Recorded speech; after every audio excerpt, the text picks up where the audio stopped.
Haji Ismail Banda dilahirkan di kampung Sungai Mati, Kota Medan pada tahun 1910 dari pasangan Banda dan Saryani Aminah. Pada masa kecilnya menimba ilmu di Madrasah Islamiyah Medan, kemudian melanjutkan pendidikan ke Maktab Islamiyah Tapanuli yang berada di Jalan Hindu, Medan. Maktab Islamiyah Tapanuli dikenal sebagai salah satu maktab tertua di Kota Medan yang didirikan oleh para ulama Mandailing di Kota Medan sejak era kolonial Belanda.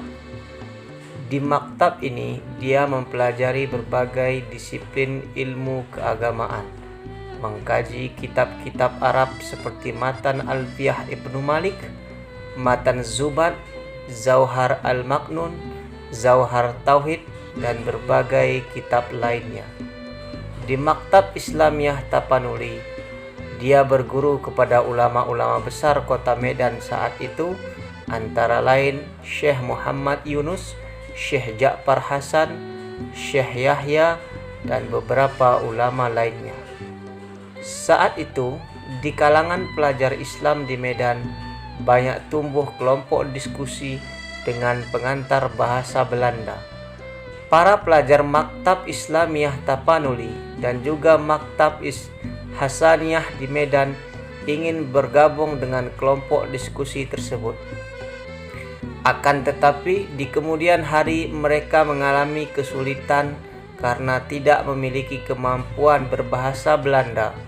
Oleh karena faktor ingin sejajar dengan pelajar tersebut sekaligus untuk mendiskusikan berbagai persoalan keumatan saat itu, maka pada tahun 1928 oleh Ismail Banda dan teman-temannya yang ada di Maktab Islamiyah Tapanuli dan Maktab Hasaniyah membentuk sebuah kelompok diskusi bernama Debating Club.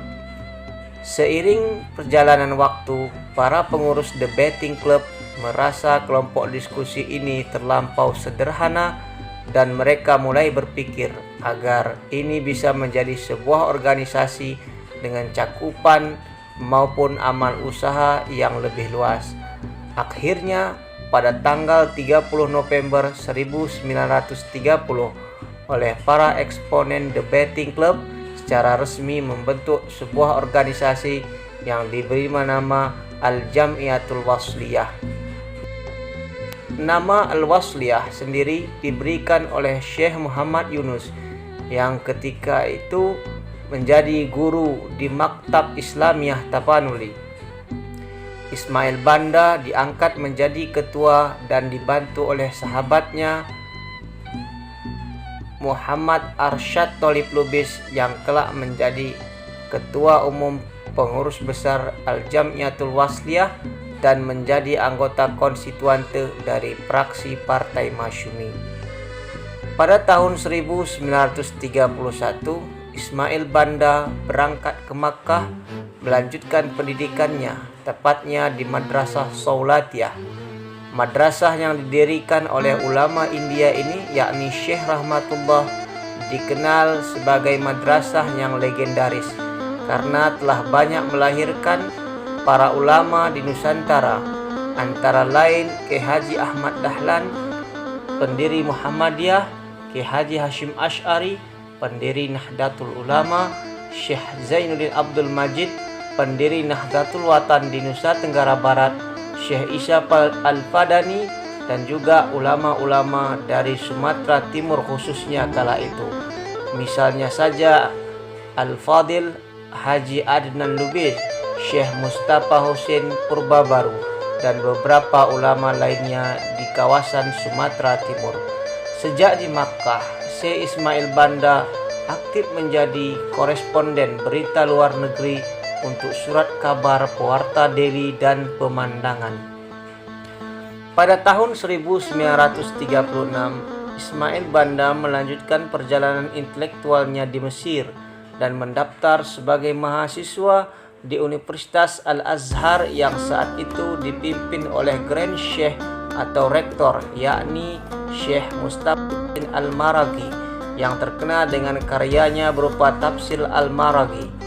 Di Mesir, dia bersahabat dengan Syekh Ismail Abdul Wahab dari Tanjung Balai yang wafat ditembak mati Belanda pada saat agresi militer Belanda tahun 1947. Pada tahun 1940, Ismail Banda berhasil menyelesaikan studinya pada kampus tersebut. Kemudian pada tahun 1942 berhasil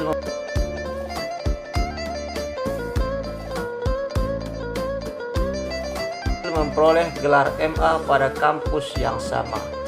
Tahun 1944 dia juga berhasil mendapatkan ijazah bahasa Inggris di Universitas Cambridge yang ada di Kairo kala itu.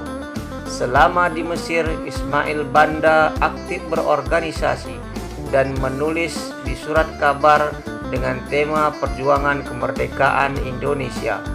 Dia aktif di Perpindom atau Perhimpunan Pemuda Indonesia Melayu dan kemudian membentuk Panitia Kemerdekaan Indonesia di Mesir yang ia juga menjadi ketuanya.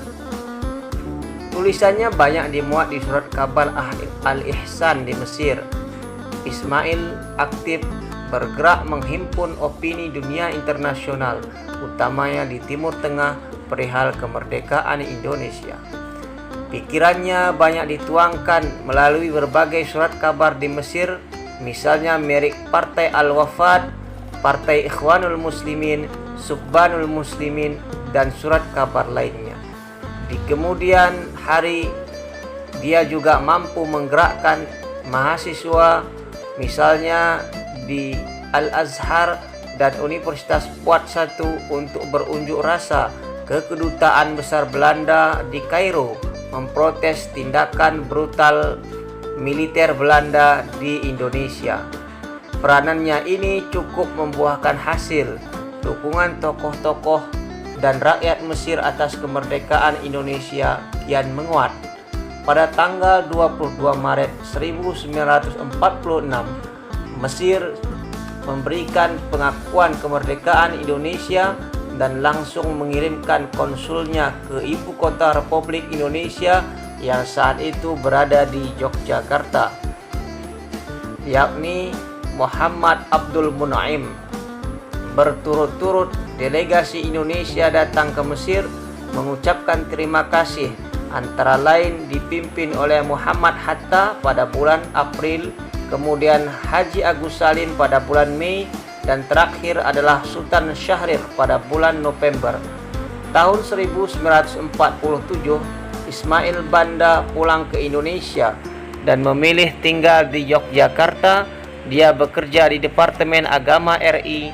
Di sana dia juga memberikan pengajaran di Universitas Islam Indonesia dan mendirikan Surat Kabar Indonesia Raya.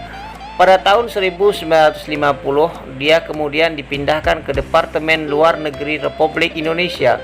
Tahun 1951, dia ditugaskan di Duta Besar RI di Kabul, Afghanistan. Sebelum ke Kabul, dia terlebih dahulu singgah ke Mesir dan Iran. Dalam perjalanannya, pesawat yang ditumpangi oleh Ismail Banda mengalami kecelakaan terbang dari Teheran ke Kabul yang menewaskan Ismail Banda. Jasadnya kemudian dimakamkan di Teheran.